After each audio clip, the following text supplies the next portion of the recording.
moi, si je peux donner un conseil aux gens, c'est soit de racheter des couteaux, soit de les aiguiser régulièrement, parce que quand ça coupe pas, c'est dangereux. Si son scalpel il est mauvais, elle va t'ouvrir le chat comme ça. Voilà. Jusqu'à la colonne. Si je peux te donner une petite astuce, allez. Si tu fais tomber le sel d'un peu plus haut, ça s'appelle pas une blague, il se disperse mieux quand il tombe. Si je vois ma femme mettre le sel de trop près, je dirais, hé là, attention à ce que tu fais. Loïc, il m'a dit que c'était pas comme ça. On fait comment pour faire torréfier les épices? Tu mets juste comme ça? Simplement les épices dans un poêlon, dans une poêle, rien du tout. Et en fait, ça va commencer à chauffer, ça va développer tout l'aromatique. Mais ça, c'est vrai que toujours torréfier ses fruits secs. Hein. Si tu veux torréfier un petit peu les pistaches, 150 degrés pendant... tu fais ça au four? Ouais, 10 minutes. Mais mec, il faut faire ça à la poêle. Hein. Ça change rien, ça. C'est marrant quand on n'a pas les mêmes... Parce qu'en fait, au four, techniques. Tu vas avoir quelque chose de hyper uniforme en une fois.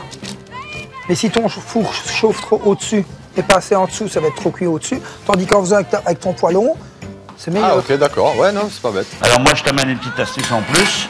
C'est que moi, j'aime bien avec un petit peu de pain d'épices. D'accord. Donc on va mettre de la moutarde sur le pain d'épices. On va verser ça dedans et on va mettre 2 tranches par-dessus et on va laisser les fondre dedans. Et la moutarde fait un assaisonnement, ce petit goût de vinaigre dedans et tout. Donc il va fondre? Oui, ça va fondre dedans, ça va se mélanger, ça va lier la sauce. D'accord. C'est mon liant pour ma sauce carbonade. Ben, c'est un plus, hein. Allez, c'est l'occasion de voir comment... Non, c'est pas un plus, c'est un beaucoup plus. Ça a beaucoup plus. Le zeste, c'est la couleur, et le zeste, c'est blanc. Goûte déjà d'ailleurs un petit morceau de thon comme ça, pas mal. Et goûte maintenant avec le zeste, ça c'est encore 10 fois mieux.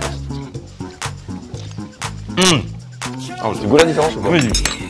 Par contre, on m'a toujours dit qu'on ne mélangeait pas dans un sucre. Alors si, Ah bah pourtant... sucre comme ça, on peut, c'est que quand tu mets de l'eau. En fait, tant que tu cuis à température vraiment basse, donc le feu, il faut vraiment qu'il soit vraiment bas, et il n'y a aucun problème, parce qu'en fait, ça ne brûle pas en dessous. Ok. Donc quand tu mélanges, le sucre a le temps de fondre. Ce que tu n'auras peut-être pas eu non plus, avec la pomme au lard classique, c'est d'ajouter un petit peu de miel. Exactement. On met de l'alcool, vu que ça va aller au four, ça va s'évaporer. Non, il faut le flamber alors. Ah bon? L'alcool, si tu veux qu'il s'en aille, il faut le flamber. Mais moi, j'ai toujours donné ça à mes enfants. Et ils vont bien? Comme maman, quoi. Tu peux mettre un peu de haché. Ah, c'est marrant, donc tu mets d'abord le haché avant de mettre... Ouais.